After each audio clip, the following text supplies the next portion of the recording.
Good, good morning, one and all. This is C. Rajshekhar, lecturer in commerce from Government Degree College, Udnur. Today, we would like to discuss what are the kinds of partners and dissolution of partnership form. So, how many types of partners are there in partnership business?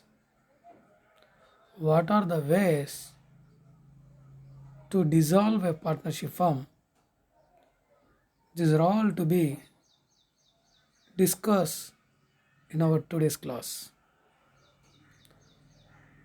So, భాగస్వామ్య వ్యాపారంలో చివరి అంశము which is the last aspect in partnership business. భాగస్వామ్య వ్యాపారంలో చివరి అంశం kinds of partners, భాగస్తుల రకాలు, మరియు చివరి అంశం last aspect in partnership business, that is dissolution of partnership firm, భాగస్వామ్య సంస్థ రద్దు. ఈ రెండు అంశాల గురించి ఈరోజు డిస్కస్ చేద్దాం. సో, భాగస్వామ్యం వ్యాపారంలో రకాలు. సర్వసాధారణంగా భాగస్తుల రకాలలో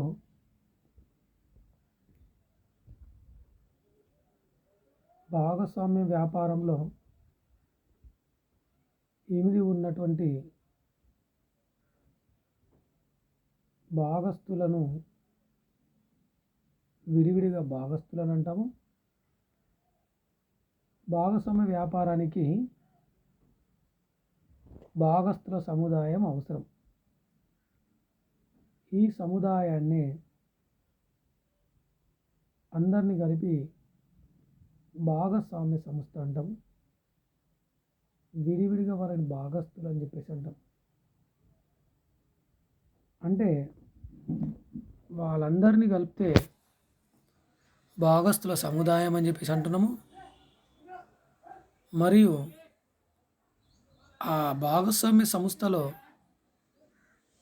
ఎవరైతే యాక్టివ్గా పనిచేస్తున్నారో, ఎవరైతే ఇన్వాల్వ్ అయి ఉన్నారో, ఎవరైతే వ్యాపారం చేస్తున్నారో, వ్యక్తుల పరంగా విడివిడిగా వారిని భాగస్తులు అంటారు. Combination of partners and their business is to be called as partnership business. Individually themselves called as partners. వాళ్ళందరూ కలిపి చేస్తున్న వ్యాపారాన్ని భాగస్వామ్య వ్యాపారం అంటాము. ఆ వ్యాపారం చేసే వ్యక్తులను విడివిడిగా భాగస్తులు అంటారు. మరి ఈ భాగస్తులు నిర్వహించే పనులను బట్టి వివిధ రకాలుగా తెలుపవచ్చు. అందులో నంబర్ 1 సక్రియ భాగస్తుడు, యాక్టివ్ పార్ట్నర్. భాగస్వామ్య వ్యాపారంలో చురుకుగా పాల్గొని ప్రధాన పాత్ర నిర్వహించే భాగస్తుని సక్రియ భాగస్తుడు లేదా నిర్వాహక భాగస్తుడు అంటారు. అంటే భాగస్వామ్య వ్యాపారంలో చురుకుగా పాల్గొని వ్యాపారం యొక్క కార్యకలాపాలలో యాక్టివ్గా పార్టిసిపేట్ అయ్యే వ్యక్తిని, లేదా అన్ని రకాల నిర్వాహక కార్యకలాపాలలో పాలు పంచుకునే వ్యక్తిని సక్రియ భాగస్తుడు లేదా నిర్వహణ భాగస్తుడు అంటారు. సక్రియ భాగస్తుడు యాక్టివ్గా పనిచేస్తే సక్రియ భాగస్తుడు అంటారు. అన్ని రకాల నిర్వహణ కార్యకలాపాలు సక్రియ భాగస్తుడే చూసుకుంటాడు కాబట్టి ఇతని నిర్వాహక భాగస్థుడని కూడా అంటారు. అంటే ఇతను ఆ భాగస్వామ్య వ్యాపారానికి కావలసిన మూలధనం సమకూర్చడం కాక సంస్థ యొక్క వ్యాపార లావాదేవీలలో ఆసక్తి చూపించి సంస్థను నిర్వహించడంలో ముఖ్య పాత్ర వహిస్తారు. సాధారణంగా భాగస్వామ్య వ్యాపారంలో పాలు పంచుకోవడానికి పాలు పంచుకోవడానికి అందరికీ సమాన అవకాశం ఉంటుంది. అందరూ భాగస్తులు ఇన్వాల్వ్ కావచ్చు. కానీ కొంతమంది ఆసక్తి లేకనో, అనుభవం లేకనో, సమయం లేకనో వారు చూసుకోకుండా తమ తరపున యాక్టివ్గా కార్యకలాపాలు కొనసాగించడానికి ఏ వ్యక్తికి అవకాశం ఇస్తారో, ఏ వ్యక్తిని అయితే తమ తరపున చూసుకోమంటారో అలాంటి భాగస్తుని సక్రియ భాగస్తుడు అంటారు. నాటకం ఆడిపించడంలో సూత్రధారి ఎంత ముఖ్యమో భాగస్వామ్య వ్యాపారం నిర్వహించడంలో సక్రియ భాగస్థుడు active partner or managing partner is the key role. He plays a key role functioning of partnership business. నాటకం నడిపించడంలో సూత్రధారి ఎంత ముఖ్యమో అదేవిధంగా భాగస్వామ్య వ్యాపారము కొనసాగించడంలో కీ రోల్ ముఖ్య భూమికను మూల విరాట్గా పాత్రను పోషించేది సక్రియ భాగస్థుడు. సింపుల్గా చెప్పుకున్నట్లయితే భాగస్వామ్య వ్యాపారంలో ఎవరైతే యాక్టివ్గా పాలు పంచుకుంటారో అలాంటి భాగస్థుని సక్రియ భాగస్థుడు లేదా నిర్వహణ భాగస్థుడు అంటారు.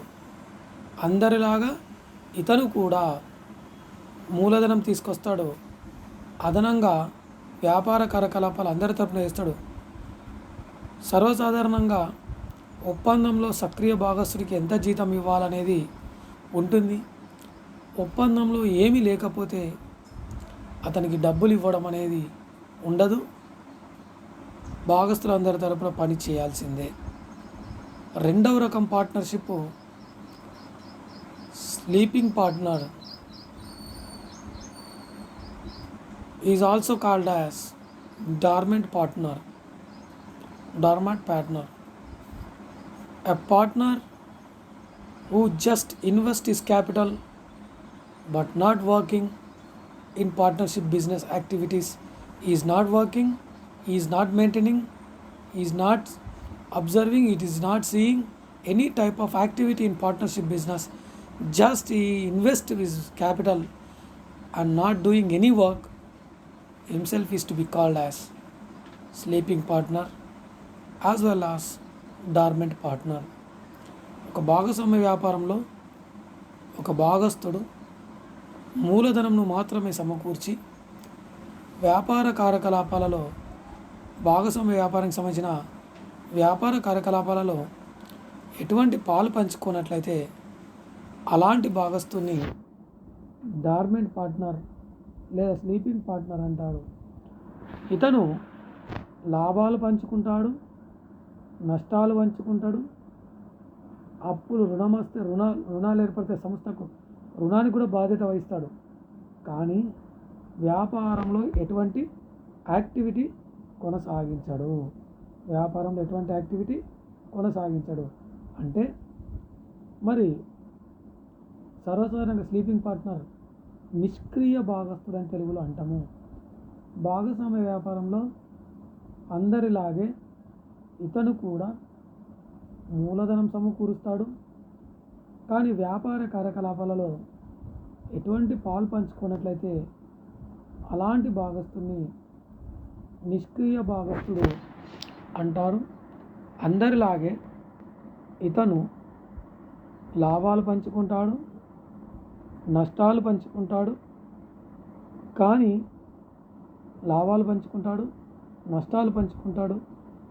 కానీ పనిలో యాక్టివ్గా ఉండడు. రుణ బాధ్యతను కూడా పంచుకుంటాడు. ఆ భాగస్వామ్య సంస్థకు నష్టం వచ్చినా అప్పులు ఏర్పడ్డా మిగతా భాగస్తులలాగా అతను కూడా నష్టాన్ని భరిస్తాడు. కానీ భాగస్వామ్య వ్యాపార కార్యకలాపాలలో ఎటువంటి పాలు పంచుకోడు. నిర్వహణ అలాంటి భాగస్తుని నిష్క్రియ భాగస్తుడు, ఇంగ్లీష్లో sleeping partner or dormant partner అని చెప్పేసి అంటారు. పరిమిత భాగస్తుడు మూడో రకం.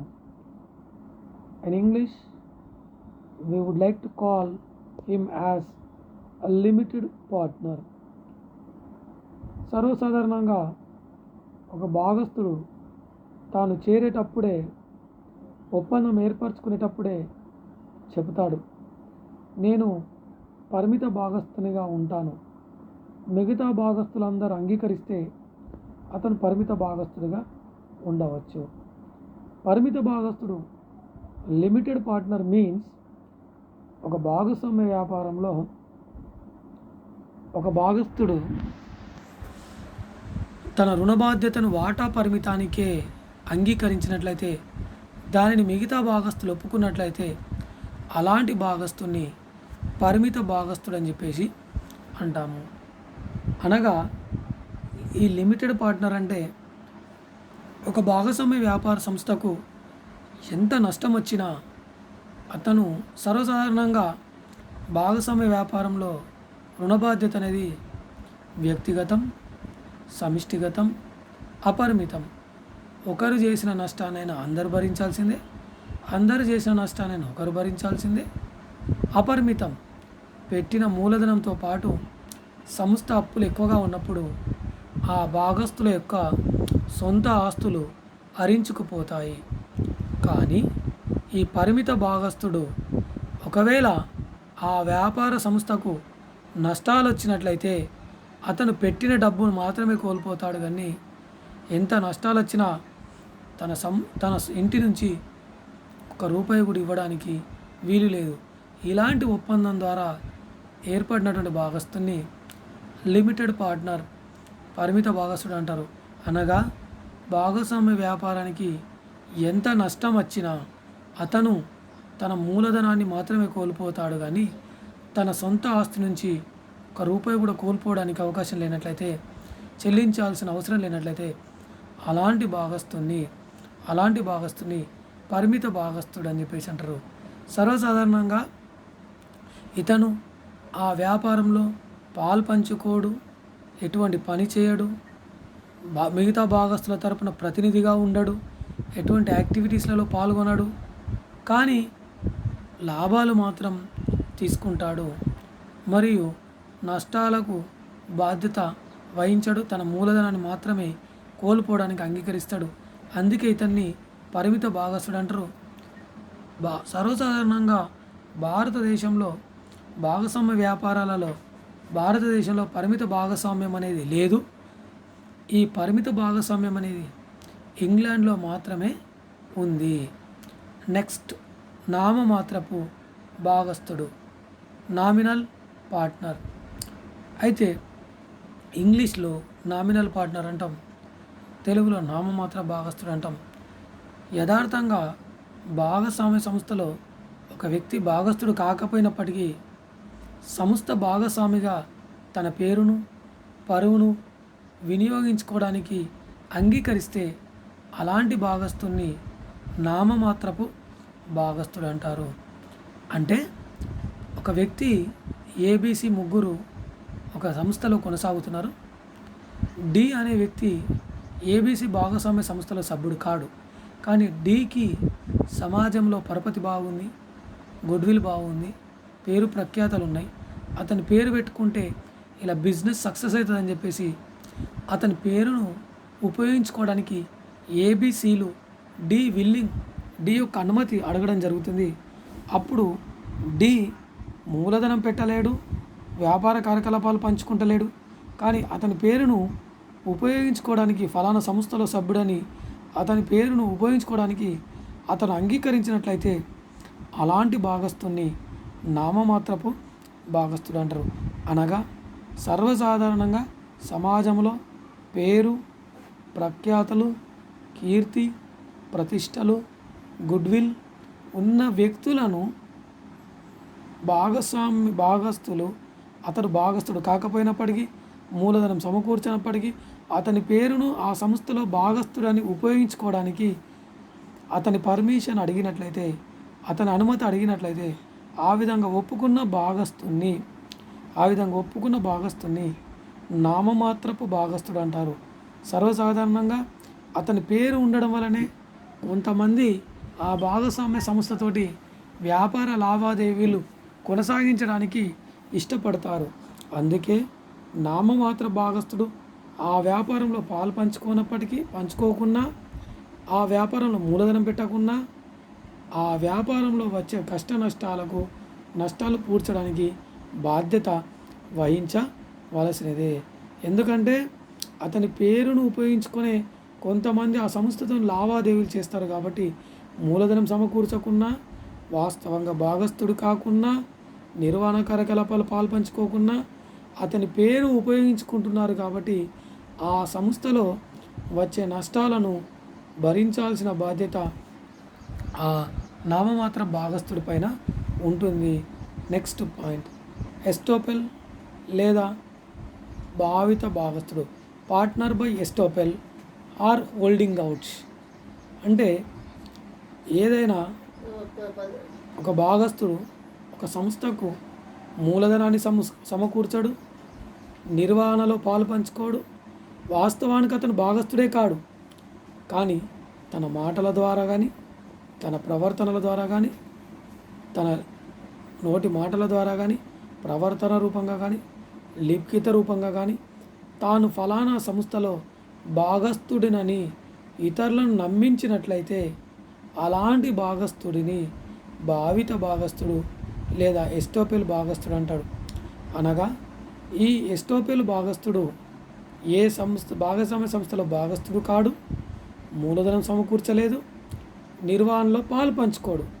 కానీ తన మాటల ద్వారా కానీ, తన చేష్టల ద్వారా కానీ, తన ప్రవర్తన ద్వారా కానీ, లిఖితపూర్వకంగా కానీ తాను ఫలానా సంస్థలో భాగస్థుడినని ఇతరులను నమ్మించినట్లయితే ఆ నమ్మకం పొందిన వ్యక్తులు ఆ సంస్థలో పెట్టుబడి పెట్టి నష్టపోయినప్పుడు అలాంటి నష్టాలకు భావిత భాగస్థుడు ఎస్టోపెల్ భాగస్థుడు బాధ్యుడే. ఎందుకంటే అతను మాట ద్వారా కానీ, చేష్టల ద్వారా కానీ నమ్మిన తర్వాతనే ఆ సంస్థలో వీరు పెట్టుబడి పెట్టడానికి, అప్పు ఇవ్వడానికి ముందుకొచ్చారు. కాబట్టి అలాంటి భాగస్థుని ఎస్టోపెల్ భాగస్థుడు అంటారు. ఒక భాగస్థుడు తాను ఏ సంస్థలో భాగస్థుడు కాడు, తన మూలధనం సమకూర్చలేదు, వ్యాపార కార్యకలాపాలు కొనసాగించలేదు, కానీ తాను ఒక ఫలానా సంస్థలో భాగస్థుడినని నోటి మాటల ద్వారా కానీ, చేతల ద్వారా కానీ, ప్రవర్తన ద్వారా కానీ, లిఖితపూర్వకంగా తాను ఫలానా సంస్థలలో భాగస్థుడినని ఇతరులను నమ్మించినట్లయితే అలాంటి భాగస్థుని ఎస్టోపెల్ లేదా భావిత భాగస్థుడు అంటారు. అతను చూపించిన నమ్మకంతో సంస్థకు అప్పిచ్చిన వారు కానీ, మూలధనం సమకూర్చిన వారు కానీ, అదనంగా డబ్బు సమకూర్చిన వారు కానీ నష్టపోయినట్లయితే అలాంటి నష్టాన్ని ఖచ్చితంగా ఆ నష్ట బాధ్యతను పూడ్చవలసిందే. ఇలాంటి భాగస్థుని ఎస్టోపెల్ లేదా భావిత భాగస్థుడు అంటారు. నామమాత్ర భాగస్థుడికి ఎస్టోపెల్ భాగస్థుడికి ప్రధాన భేదం, నామమాత్ర భాగస్థుడు కూడా మూలధనం సమకూర్చడు, యాక్టివ్గా పార్టిసిపేట్ చేయడు, కానీ అతని పేరు వాడుకోమంటాడు. అందుకే అతన్ని నామమాత్ర భాగస్థుడు అంటారు. కానీ ఎస్టోపెల్ భాగస్థుడు ఇతనేమంటాడంటే తానే చెప్పుకుంటాడు, తాను ఫలానా సంస్థలో భాగస్థుడని తన చేతల ద్వారా కానీ, మాటల ద్వారా కానీ ఫలానా సంస్థలో నేను భాగస్థుడినని ఇతరులను నమ్మించినట్లయితే అలాంటి భాగస్థుడిని ఎస్టోపెల్ భాగస్థుడు అంటారు. నామమాత్ర భాగస్థుడైనా ఎస్టోపెల్ భాగస్థుడైనా ఆ సంస్థ యొక్క ఆ సంస్థలో యాక్టివ్గా పార్టిసిపేట్ చేయరు, మూలధనం సమకూర్చరు, కానీ ఆ సంస్థకు వచ్చే నష్టాలకు బాధ్యత వహించాల్సిందే. నెక్స్ట్ మౌన నిర్ణీత భాగస్థుడు ఫలానా వ్యక్తి ఫలానా సంస్థలో భాగస్థుడని మరొక వ్యక్తి అతని సమక్షంలో ప్రకటించినప్పుడు అతను ఖండించనట్లయితే అలాంటి భాగస్థుని మౌన నిర్ణీత భాగస్థుడు అంటారు. సపోజ్ ఏబి ఇద్దరు ఒక సంస్థలో భాగస్థులు. డీతో సి కూడా అక్కడే ఉన్నాడు. డీతో చెప్తున్నారు ఏబీలు ఇద్దరే భాగస్థులు, ఆ భాగస్వామ్య సంస్థలో ఇద్దరు భాగస్థులు. కానీ డీతో చెప్తున్నారు సి మా సంస్థలో భాగస్థుడు అని చెప్తున్నారు.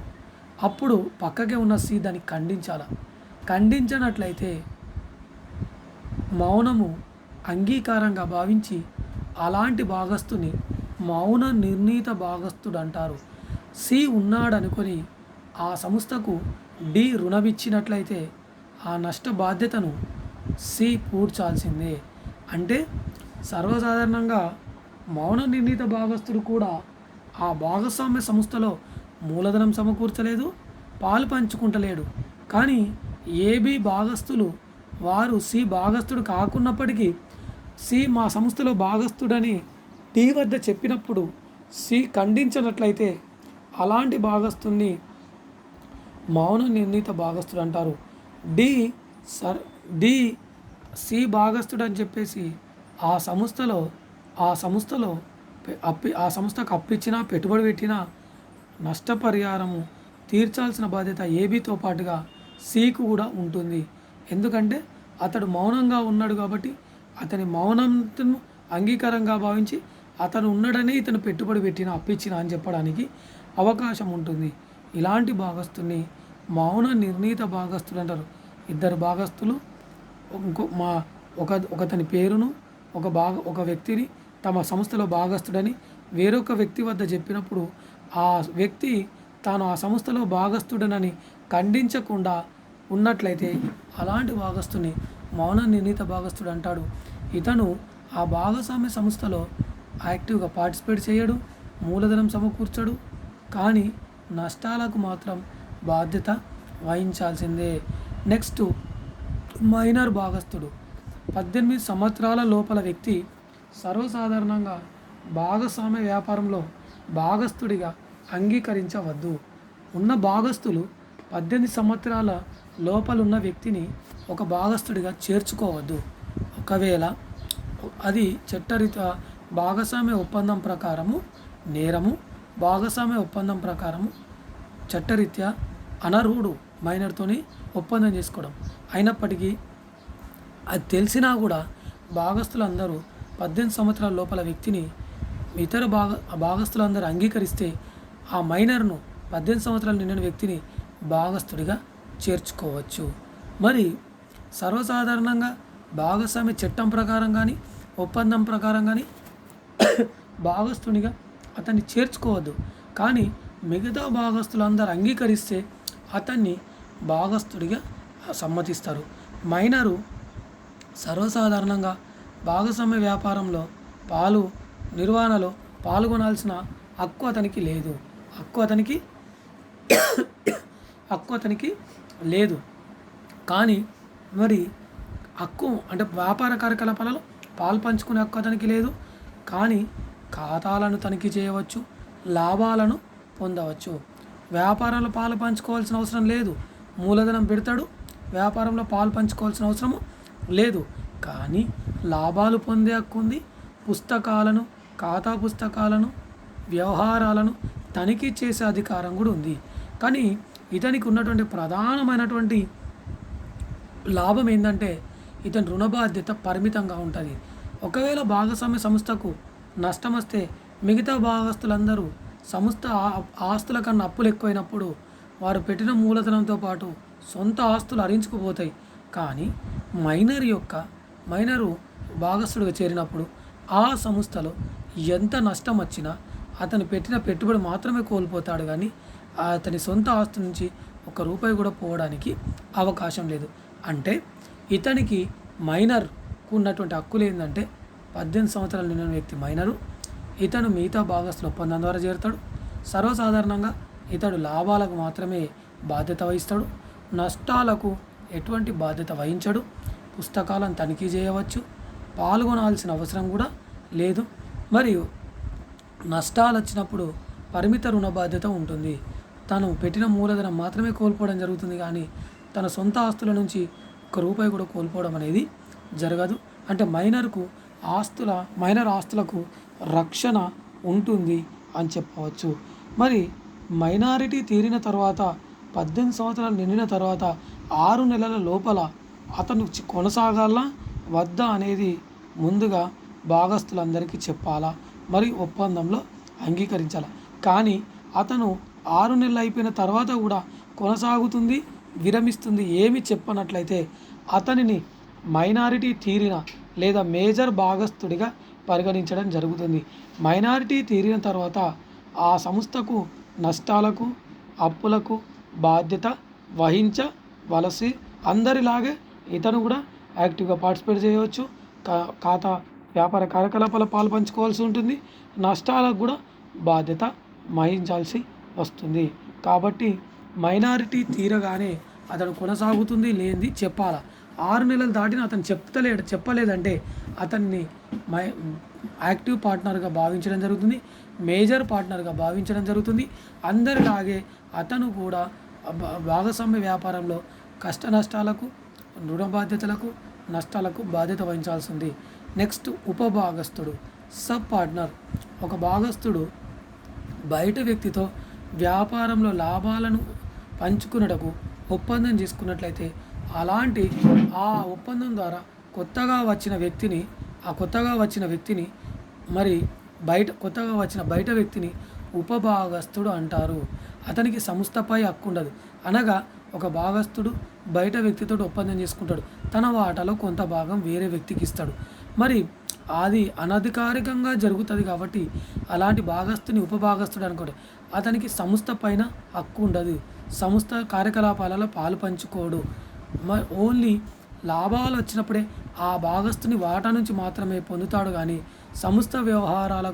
సంస్థలో వచ్చే నష్టాలకు, ఇతర వ్యవహారాలకు అతడు బాధ్యత వహించడు. సింపుల్గా చెప్పుకున్నట్లయితే ఒక భాగస్థుడు బయట వ్యక్తితో తాను పర్సనల్గా కుదుర్చుకున్న ఒప్పందాన్ని, వ్యాపారంలో లాభాలు పంచుకున్నట్టు కుదుర్చుకున్న ఒప్పందాన్ని ఉపభాగస్థుడు అంటారు. తన మూలధనంలో సగభాగం అతని వద్ద నుంచి తీసుకొని, కొంత భాగాన్ని అతని వద్ద తీసుకొని ఉపభాగస్థుడిగా చేర్చుకోవడం జరుగుతుంది. అతనికి సంస్థకు ఎటువంటి సంబంధం ఉండదు, సంస్థ పైన హక్కు ఉండదు, సంస్థలో జరిగేటువంటి నష్టాలకు, అప్పులకు బాధ్యత అనేది ఉండదు. అతను ఉపభాగస్థుడు. ఆ భాగస్థుడికి ఎంత లాభం వస్తుందో ఆ లాభంలో నుంచి తన వాటాను మాత్రమే ఆ భాగస్థు నుంచి మాత్రమే పంచుకుంటాడు. అందుకే అతన్ని బయట వ్యక్తి అంటున్నాము, ఉపభాగస్థుడు అని చెప్పేసి అంటున్నాం. Sub partner. చివరి పార్ట్నర్ భాగస్థులలో చివరి రకము లాభాల్లో భాగస్థుడు. ఈ భాగస్థుడు భాగస్వామ్య వ్యాపారంలో చేరేటప్పుడే చెప్తాడు, నేను లాభాలలో మాత్రమే భాగస్థునిగా ఉంటాను, మీకు సమ్మతి అయితే ఉంచుకోండి, లేకపోతే లేదు. మిగతా భాగస్థులందరూ అంగీకరిస్తే అలాంటి భాగస్థుని లాభాలలో భాగస్థుడు, పార్ట్నర్ ఇన్ ప్రాఫిట్స్ అని చెప్పేసి అంటున్నాం. అంటే ఈ భాగస్థుడు సర్వసాధారణంగా భాగస్వామ్య వ్యాపారంలో యాక్టివ్గా పనిచేస్తాడు, మూలధనం సమకూరుస్తాడు, అన్నీ చేస్తాడు. కానీ ఆ సంస్థకు లాభాలు తీసుకుంటాడు, నష్టాలకు మాత్రం బాధ్యత వహించడు. నష్టాలలో వ్యాపార నిర్వహణలో కూడా ఇతను తలదూర్చడు. జస్ట్ తీసుకునేటప్పుడే ఒకటే చెప్తాడు, నేను మూలధనం పెడతాను, నాకు లాభాలు వస్తే పంచుకుంటాను, మిగతా ఎటువంటి యాక్టివ్లో పార్టిసిపేట్ చేయను. ఆ ఒప్పందం ద్వారా ఏర్పడినటువంటి భాగస్థుని లాభాల్లో భాగస్థుడు అంటారు. అనగా ఇతడు వ్యాపార కార్యకలాపాల్లో పాల్గొనడు, మూలధనం పెడతాడు, వ్యాపార కార్యకలాపాలు పాల్గొనడు, లాభం వస్తే తీసుకుంటాడు, నష్టం వస్తే మాత్రము భరించడు. అలాంటి భాగస్థుని వ్యాపారం లాభాలలో భాగస్థుడు అని చెప్పేసి అంటాము. మరి ఇవి భాగస్వామ్య వ్యాపారంలో ఉన్నటువంటి భాగస్థుల రకాలు. వారందరూ కలిస్తేనే భాగస్వామ్య వ్యాపారం సక్సెస్ అనేది అవుతుంది. మరి భాగస్వామ్య వ్యాపారము ఎప్పుడు రద్దు అవుతుంది అంటే, భాగస్వామ్య వ్యాపారం అనేది సర్వసాధారణంగా డిజల్యూషన్ ఆఫ్ పార్ట్నర్షిప్ ఫామ్. ఇది రద్దు ఎట్లా జరుగుతుంది అంటే, ప్రారంభించడం ఎంత సులభమో రద్దు కూడా అంతే సులభంగా చేయవచ్చు. భాగస్వామ్యము ఒప్పందం ద్వారా ఏర్పడుతుంది. రద్దు కూడా ఒప్పందం ప్రకారమే జరుగుతుంది. ఈ భాగస్వామ్యం రద్దు, భాగస్వామ్య సంస్థ రద్దు, ఈ రెండిటి మధ్యలో తేడా ఉంది. భాగస్వామ్యం రద్దు అంటే భాగస్తులలో ఒకతను విరమించడము, మరణించడము, కొత్త భాగస్తులు ఏర్పడి ఆ వ్యాపారం యథావిధంగా కొనసాగడం. సపోజ్ ఏబిసి భాగస్తులు ఉన్నారు, అందులో నుంచి సి వెళ్ళిపోతున్నాడు, ఏబి ఉన్నారు, కొత్తగా డీని చేర్చుకున్నాడు. ఆ వ్యాపారం రద్దు కాదు, భాగస్వామ్యం రద్దు అవుతుంది. స్వామ్యం అంటే భాగస్తుల కలయిక రద్దు అవుతుంది. ఏబిసి రద్దయిపోయి ఏబిడిగా ఉద్భవిస్తుంది. అంటే భాగస్తులలో ఒక భాగస్తుడు విరమించిన, మరణించిన, మతిభ్రమించిన, దివాలా తీసిన, అతని ప్లేస్లో కొత్త భాగస్తుని ఏర్పాటు చేసుకొని అదే వ్యాపారం అదే విధంగా కంటిన్యూ చేస్తున్నట్లయితే దానిని భాగస్వామ్య రద్దు అని చెప్పేసి అంటారు. అంటే పాత భాగస్వామ్యం రద్దు అవుతుంది, కొత్త భాగస్వామ్యం ఏర్పడుతుంది. ఏబిసిలో సి విరమిస్తున్నాడు, సి వెళ్ళిపోతే పాత భాగస్వామ్యం ఏబిసి రద్దు అవుతుంది. మరి సి ప్లేస్లో డిని కొత్తగా తీసుకున్నాం, అప్పుడు కొత్త భాగస్వామ్యం ఏబిడి ఏర్పడుతుంది. అనగా ఉన్న భాగస్తులలో నుంచి ఒక భాగస్తుడు విరమించిన, మరణించిన, దివాలా తీసిన పాత భాగస్వామ్యం రద్దు అవుతుంది. ఒకవేళ ఏబిసి నుంచి సి వెళ్ళిపోయిన ఏబీలే కొనసాగించిన అది పాత భాగస్వామ్యమే అవుతుంది. ఆ విధంగా కూడా కొనసాగించుకోవచ్చు. కొత్త వారిని ఇష్టం ఉంటే చేర్చుకోవచ్చు, లేదా ఉన్నోళ్ళే కొనసాగించవచ్చు. అంటే భాగస్తులలో భాగస్వామ్యం వ్యాపారం ప్రారంభించిన తర్వాత భాగస్తులలో ఏ ఒక్క వ్యక్తి అయినా కానీ విరమించిన, మరణించిన అలాంటి భాగస్వామ్యం అనేది రద్దు అవుతుంది. మరి భాగస్వామ్య వ్యాపారం మాత్రం రద్దు కాదు. మరి భాగస్వామ్య వ్యాపారం అంటే ఏబిసి కలిసి కొనసాగిస్తున్నారు, ఒక సంవత్సరం తర్వాత వ్యాపారం మొత్తం మూసేసిండ్రు, దానిని భాగస్వామ్య వ్యాపారం రద్దు, భాగస్వామ్య సంస్థ రద్దు అని చెప్పేసి అంటాం. వాళ్ళ వ్యాపారమే క్లోజ్ చేస్తుండ్రు, వాళ్ళ సంస్థనే మూసేస్తుండ్రు. ఉన్న వాళ్ళ నుంచి ఒక్కరు విరమించడము, కొత్త వారు రావడము, లేదా ఉన్నోళ్ళు కొనసాగించడం కాకుండా వాళ్ళ వ్యాపారమే మూసేస్తుండ్రు, వాళ్ళ సంస్థనే మూసేస్తుండ్రు. అలాంటి దాన్ని భాగస్వామ్య వ్యాపారం రద్దు అని చెప్పేసి అంటున్నాము. అంటే భాగస్వామ్యం రద్దు అంటే ఒక భాగస్తుడు విరమించిన, మరణించిన అతను వెళ్ళిపోతాడు. మిగతా వారు కానీ బయట నుంచి ఒక వ్యక్తిని కొత్త తీసుకొని కానీ అదే వ్యాపారం కొనసాగిస్తే అది భాగస్వామ్యం రద్దు అవుతుంది. మరి సంస్థ రద్దు అంటే వాళ్ళు చేస్తున్న వ్యాపారం పూర్తిగా మూసివేసి ఆ వ్యాపారం మూసివేసినట్లయితే అలాంటి దాన్ని భాగస్వామ్య సంస్థ రద్దు అని చెప్పేసి అంటాము. మరి స్వామ్యం భాగస్తుల మధ్యలో సంబంధం ఎప్పుడు కట్ అవుతుంది అంటే ఒప్పందం కాలపరిమితి ముగిసినప్పుడు. సర్వసాధారణంగా ఒప్పందము కాలపరిమితి ముగిసినప్పుడు అంటే వాళ్ళు అనుకుంటున్నారు, పెట్టేటప్పుడే ఒక మాట అనుకున్నారు, సంవత్సరం పాటు కొనసాగించాలని వారు అనుకున్నారు. సంవత్సరం అయిపోగానే వాళ్ళ వ్యాపారం దానంతట అదే రద్దయిపోతుంది. రెండోది భాగస్వామ్య ఒప్పంద ఆశయం, వాళ్ళు ఒక టార్గెట్, ఒక లక్ష్యం పెట్టుకొని స్టార్ట్ చేసిండ్రు. ఆ లక్ష్యం పూర్తి కాగానే వాళ్ళ వ్యాపారం అనేది అయిపోతుంది. నిర్ణీత కాలం సంవత్సరమే నడపాలనుకుంటే సంవత్సరం కాగానే ఆ వ్యాపారం రద్దు అయిపోతుంది. లేదు ఒక ఆశయం పెట్టుకున్నట్లయితే ఆ ఆశయం అయిపోగానే వాళ్ళ వ్యాపారం రద్దు అయిపోతుంది. లేదా ఒక భాగస్తుడు మరణించిన, మతిభ్రమణం చేసిన, దివాలా చేసిన భాగస్వామ్యం అవుతుంది. సామ్యం అంటే భాగస్తులు వ్యాపారంను క్లోజ్ చేస్తారు. అంటే ఒప్పందం అయిపోయినా, ఆశయం నెరవేరినా, ఏ ఒక్క భాగస్తుడు మరణించిన, విరమించిన, దివాలా తీసినా ఆ భాగస్వామ్యం అంటే భాగస్తుల కలయిక అనేది రద్దవుతుంది. కానీ వ్యాపారం యథావిధిగా కొనసాగుతుంది. అంటే ఉన్నవారిలో ఒకడు పోతే మిగతా వాళ్ళు కొనసాగించుకోవచ్చు. ఈ విధంగా భాగస్వామ్యం రద్దవుతుంది. మరి భాగస్వామ్య సంస్థ రద్దు ఎట్లా జరుగుతుంది అంటే సంస్థ రద్దు భాగస్వామ్య వ్యాపార సంస్థను క్రింది విధాలుగా రద్దు చేయవచ్చు. నంబర్ 1, భాగస్తులందరూ ఏబిసి ముగ్గురు ఉన్నారు, ముగ్గురు కూడా వ్యాపారం రద్దు చేయాలని తీర్మానం చేశారు. వాళ్ళందరూ సమావేశమైనరు, వాళ్ళందరూ కలిపి తీర్మానం చేశారు, మనము ఇక వ్యాపారం చాలిద్దాం, కొనసాగించడం వద్దు అని చెప్పేసి తీర్మానం చేశారు. అప్పుడు కూడా ఆ భాగస్వామ్య వ్యాపారం రద్దయిపోతుంది. స్వామ్య సంస్థ రద్దయిపోతుంది. వ్యాపారం సంస్థ రద్దయిపోతుంది. ఎందుకంటే అందరూ రద్దు చేయమని కోరుకున్నారు. రెండు, భాగస్తులందరూ లేదా ఒక భాగస్తుడు తప్ప మిగిలిన వాళ్ళందరూ దివాలా తీసిండ్రు. ఏబీసీ ఉన్నారు, ముగ్గురు దివాలా తీసిండ్రు. అంటే వాళ్ళ ఆస్తుల కన్నా అప్పులు ఎక్కువ అయిపోయినాయి. వాళ్ళ పర్సనల్ ఆస్తుల కన్నా అప్పులు ఎక్కువ అయిపోయినాయి. మరియు వ్యాపారం కూడా నష్టాల పాలైంది. అలాంటప్పుడు ఆ భాగస్వామ్య వ్యాపార సంస్థను రద్దు చేస్తాము. అంటే ఉన్న భాగస్తులందరూ దివాలా తీసినా లేదా ఒకడు తప్ప మిగతా వాళ్ళందరూ దివాలా తీసినా కూడా ఆ భాగస్వామ్య వ్యాపార సంస్థ దానంతట అదే రద్దవుతుంది. సంస్థ చేస్తున్న వ్యాపారము ప్రభుత్వం నిషేధించిందైనా, చట్టానికి విరుద్ధంగా ఉన్న, భాగస్వామ్య చట్టానికి విరుద్ధంగా ఉన్న అలాంటి వ్యాపారంను కూడా ప్రభుత్వమే చట్ట విరుద్ధమైందని ప్రకటించవచ్చు. అట్లా ప్రకటించినప్పుడు కూడా ఆ భాగస్వామ్య వ్యాపార సంస్థ రద్దయిపోతుంది. 3. 4వది, ఇచ్ఛాపూర్వకంగా భాగస్తులందరూ లిఖితపూర్వకంగా వాళ్ళే ఇష్టంగా వాళ్ళ ఇష్టంతోటే వ్యాపారంను రద్దు చేయాలని లిఖితపూర్వకంగా ఒక ఒప్పందం చేసుకున్నారు. అలాంటప్పుడు కూడా ఆ భాగస్వామ్య వ్యాపార సంస్థ రద్దయిపోతుంది. కొన్ని సందర్భాలలో ఆ భాగస్వామ్య వ్యాపార సంస్థ ఏదైతే అది కొనసాగిస్తుందో ప్రజలకు అన్యాయపూరితమైనది, ప్రజలను మోసం చేస్తుంది, సమాజాన్ని మోసం చేస్తుంది అనుకున్నప్పుడు న్యాయస్థానం జోక్యం చేసుకొని రద్దుకు ఆదేశించవచ్చు. ఆ విధంగా న్యాయస్థానము ఆదేశించినప్పుడు కూడా భాగస్వామ్య వ్యాపార సంస్థ దానంతట అదే రద్దు అయిపోతుంది. సంస్థ భాగస్వామ్యం రద్దు అంటే భాగస్తులు విడిపోతారు, వ్యాపారం కొనసాగుతుంది. భాగస్వామ్య సంస్థ రద్దు అంటే మొత్తం ఆ వ్యాపార సంస్థ మూసివేయడం జరుగుతుంది. కొన్ని సందర్భాలలో కోర్టు ద్వారా భాగస్వామ్య సంస్థ రద్దవుతుంది.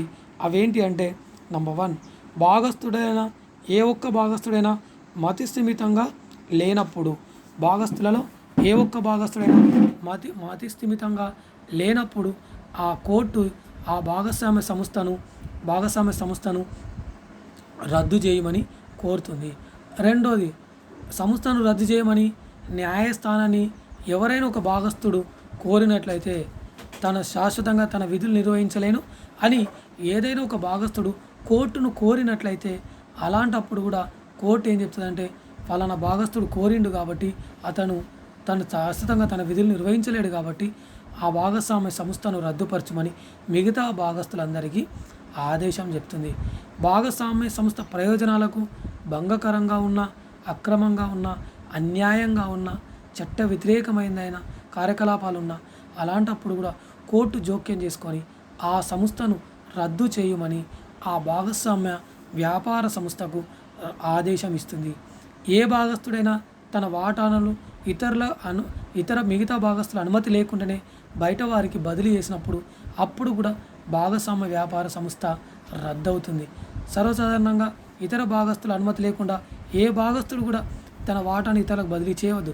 కానీ వారికి తెలియకుండానే తన వాటాను ఇతరులకు బదిలీ చేసినప్పుడు, వాళ్ళ సమ్మతి లేకుండా చేసినప్పుడు అప్పుడు కూడా భాగస్వామ్య వ్యాపార సంస్థ రద్దవుతుంది.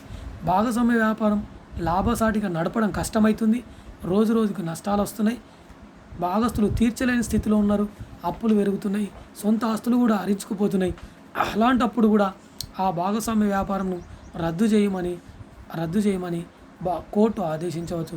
సంస్థను రద్దు చేయటకు భాగస్తులందరూ శ్రేయస్కరమని కోర్టు వద్ద నివేదించినప్పుడు అప్పుడు కూడా భాగస్వామ్య సంస్థను రద్దుకు కోర్టు ఆదేశిస్తుంది. మరి భాగస్వామ్య సంస్థ రద్దు ఖాతాలను ఎట్లా పరిష్కరిస్తారు? సర్వసాధారణంగా సంస్థకు వచ్చిన నష్టంను, మూలధన కొరతను సంస్థ లాభాల నుంచి ముందుగా చెల్లించాలి. నష్టాలు ఎంత వచ్చినాయి, మూలధనాలు హరించుకుపోయినాయి, దాన్ని ముందుగా చెల్లించాలి. మూలధనం నుంచి కూడా చెల్లించడానికి వీల్లేదు. సపోజు నష్టాలు వచ్చినాయి, మూలధనం నుంచి చెల్లిస్తారు. మూలధనం నుంచి కూడా చెల్లించడానికి వీలు లేకపోతే వాళ్ళు లాభాలు ఎట్లా పంచుకోవాలనుకుంటారో నష్టాలను కూడా వాళ్ళు అదే నిష్పత్తిలో పంచుకోవాలి. అంటే భాగస్వామ్య సంస్థ రద్దయినప్పుడు నష్టాలను లాభాలు ఎట్లా పంచుకుంటారో అదేవిధంగా మూలధనం నుంచి అడ్జస్ట్ చేయాలి. మూలధనం నుంచి అడ్జస్ట్ చేయనప్పుడు లాభాలు ఎట్లా పంచుకుంటారో అదేవిధంగా నష్టాలను కూడా సొంత ఆస్తుల నుంచి భరించాల్సిందే.